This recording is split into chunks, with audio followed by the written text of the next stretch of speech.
This is the last known photo of 12-year-old Jared Negretti, a self-portrait he snapped on July 19, 1991 after he was officially declared missing earlier that day. Jared was a member of the Boy Scouts, and July 19 was meant to be a milestone. It was his first overnight backpacking trip to the summit of Mount San Gorgonio, the highest peak in Southern California. Jared, alongside 5 fellow Boy Scouts and an adult troop leader, started the hike early in the morning. While the hike started off just as planned, the 11,000-foot ascent eventually took its toll on Jared specifically. He started to fall behind at around 6 p.m., unable to keep pace with the rest of the group. Determined to stick to the schedule, the group leader decided to go ahead with the other 5 kids and leave Jared behind, a choice he would come to regret for the rest of his life. Not long after, a different group of hikers saw Jared descending the mountain alone and doing so in a dangerously unsafe way by shortcutting the switchbacks. Which, for those who don't know, it means he was ignoring the zigzagging trail designed to safely navigate steep terrain and was instead heading straight down the slope.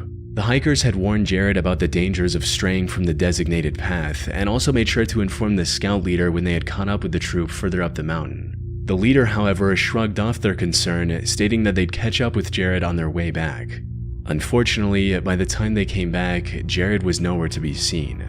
It didn't take long for the troop to realize the gravity of the situation. They quickly descended to the base camp and managed to call for help around midnight, sparking one of the largest search and rescue missions in the region's history.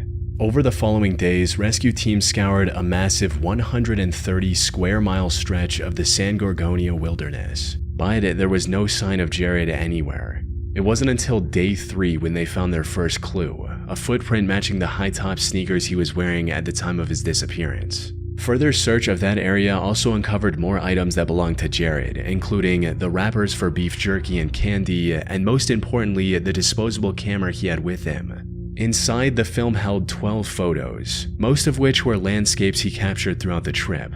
But the final image, taken after he had gone missing, was a chilling close-up of Jared's own eyes and nose, illuminated by the camera's flash. And while this photo proved that Jared was still alive hours after he went missing, it offered little to no clue about his whereabouts. The pitch-black background and low resolution obscured any background details that might have helped rescuers pinpoint where the photo was taken.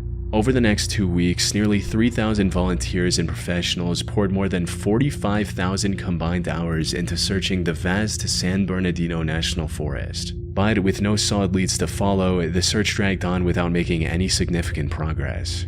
On August 4, after 16 days, the search for Jared was officially called off by the authorities, leaving the mystery of his disappearance unsolved to this day.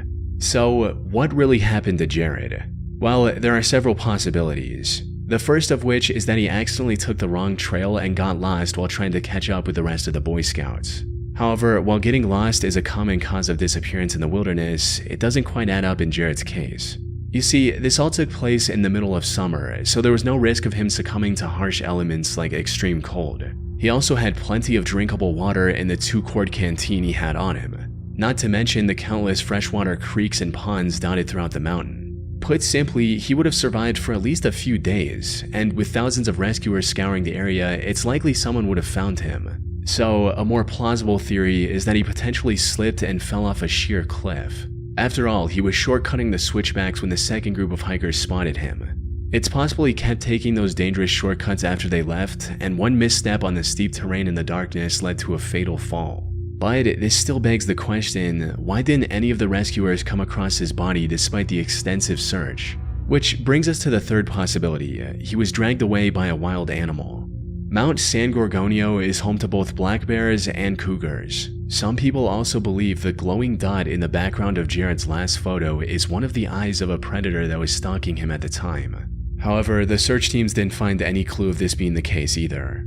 There was no blood, torn clothes, or drag marks anywhere in the area, which points to the most disturbing possibility that instead Jared was abducted by someone. If we accept this as true, it explains why there was no sign of Jared or his body anywhere on the mountain. Unfortunately, it's been over 33 years since Jared vanished, and investigators still haven't found anything that could guide them toward a proper conclusion. His disappearance remains just as much a mystery today as it was the day he went missing.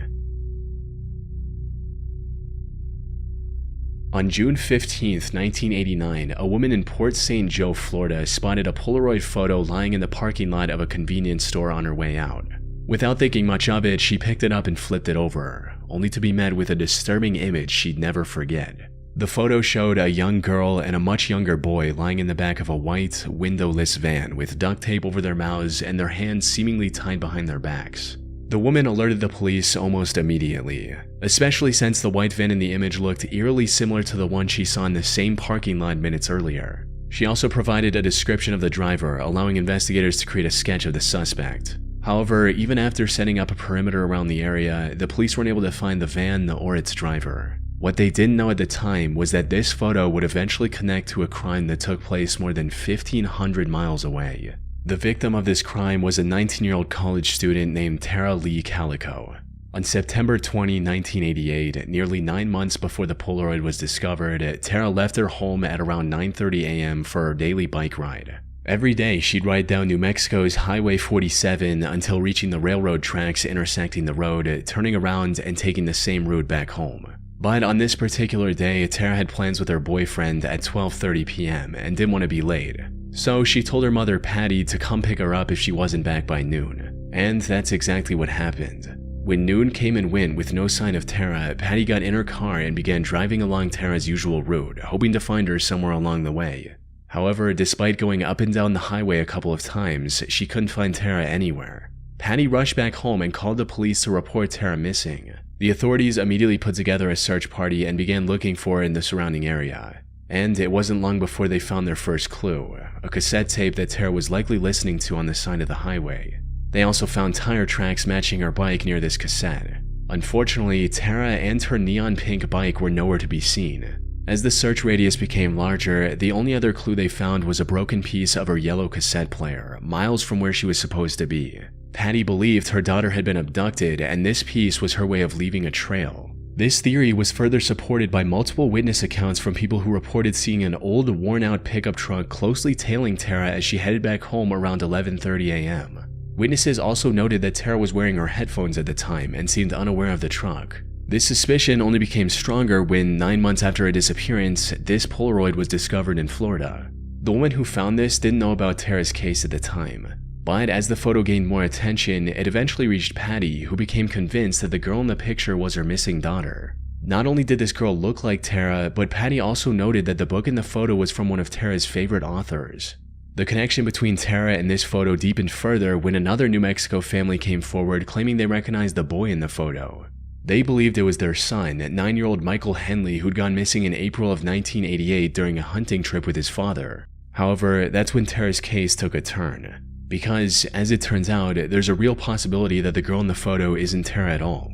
For starters, in June of 1990, investigators found the remains of Michael about 7 miles from the campsite he was staying at.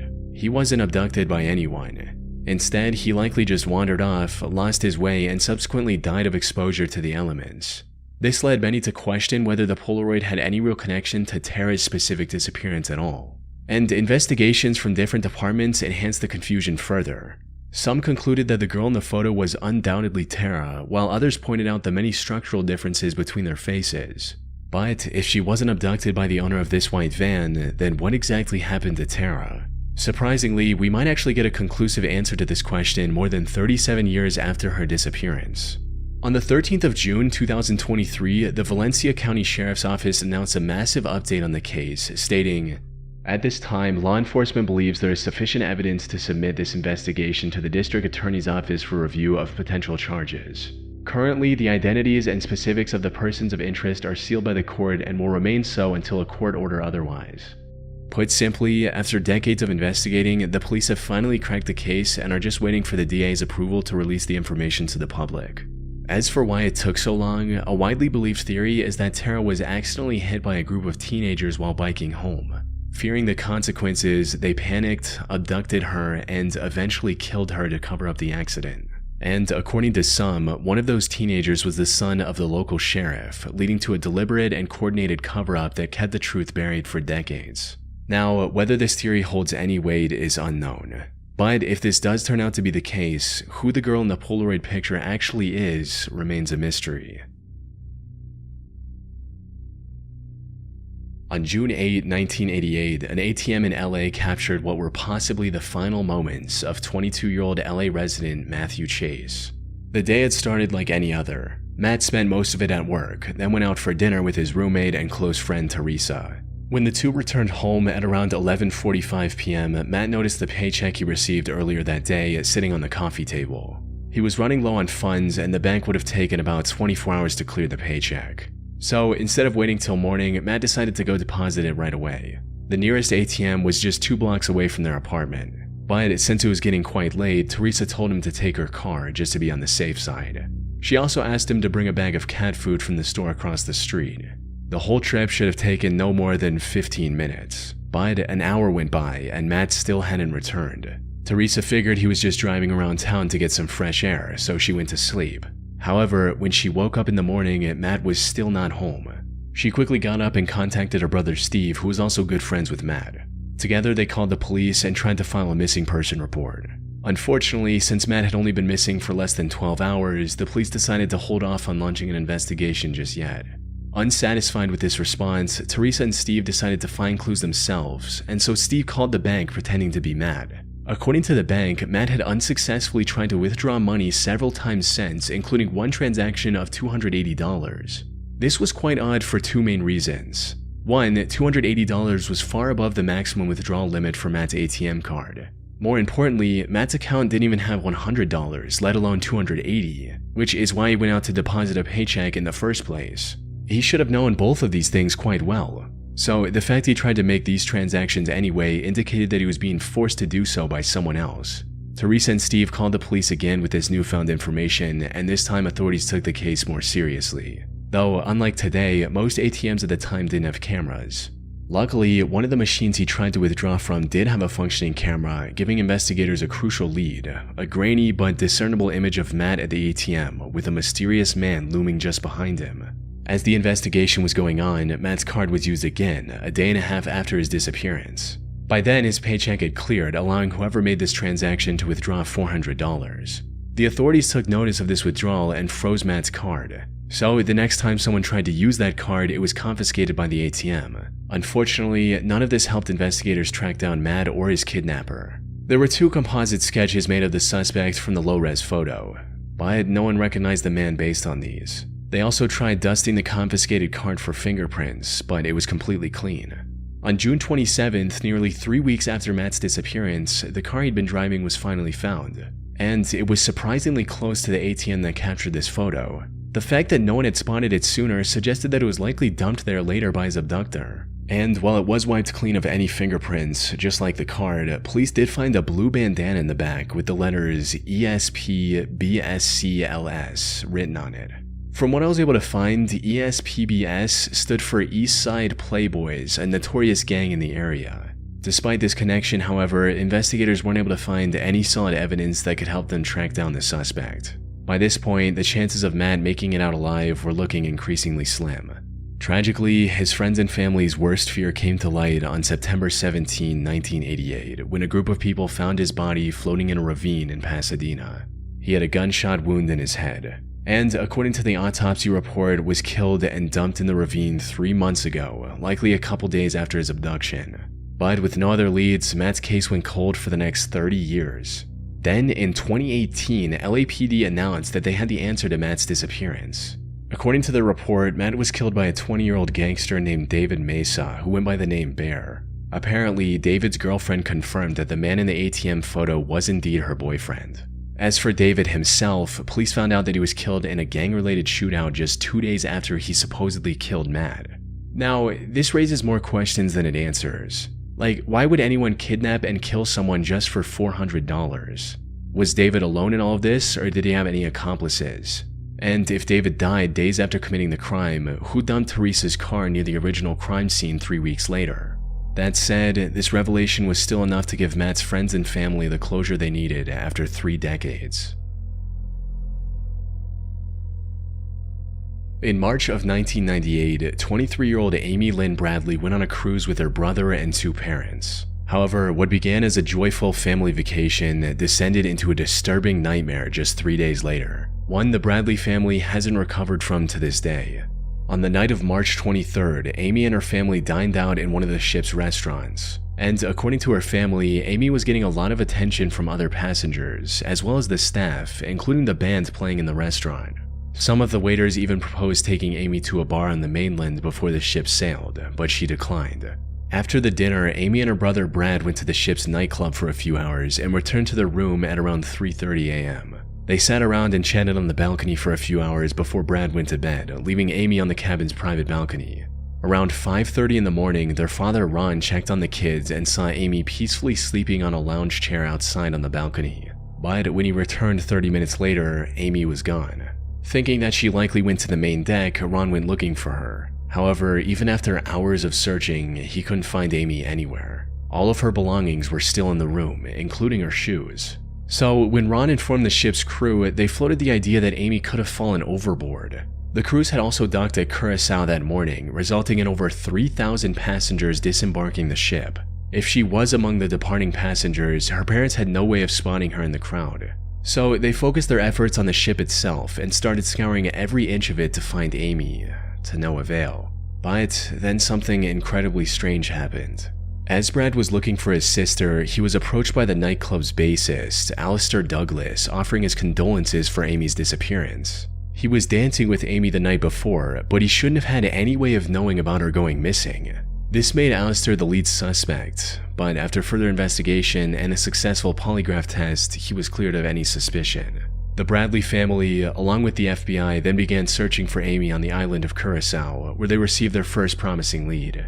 A local cab driver claimed to have spoken with a woman who matched Amy's description to a T. Unfortunately, the tip didn't lead to any major breakthroughs. So, with no other option, the Bradley family was forced to return home to the US. Then, in August 1998, a Canadian tourist named David Carmichael saw someone he believed was Amy on Curacao Island. We were over in a small area where we wash off the equipment in fresh water, and I looked down the beach and I saw a girl walking down the beach with being flanked by two people. The minute she heard I spoke English, she picked up her pace and was putting distance between her and the two people that were flanking her. I was 2 feet away from her. 2 feet. That's how close I was. I don't even have to think about it. It's 100%. It's not 99, it's 100. It's 100%. It was her. It was. David also claimed that one of the men following her fit the description of Alistair. Later investigation also revealed that an American naval officer was visiting an adult establishment on the island in 1999. There he met someone who claimed her name was Amy Bradley. Unfortunately, the officer never reported the incident, likely to avoid repercussions for visiting such an establishment while on duty. By the time this information surfaced, the place had already burned to the ground, and with it any records of the people who might have worked there. However, the most important clue about Amy came in 2005, when someone found pictures of an older Amy on the internet. These pictures, along with her earlier sightings, led many to believe that Amy was kidnapped and trafficked, possibly by Alistair, with some even suspecting a coordinated effort involving multiple crew members. That said, nothing ever came of this theory, and Amy was declared legally dead on March 24, 2010, 12 years after her disappearance. Now, it's still possible that Amy simply fell overboard and drowned, and that the woman seen on Curacao and the one in the photos are nothing more than unfortunate lookalikes. But with so many scattered clues pointing toward a far darker possibility, it's hard to write them off as a simple case of mistaken identity.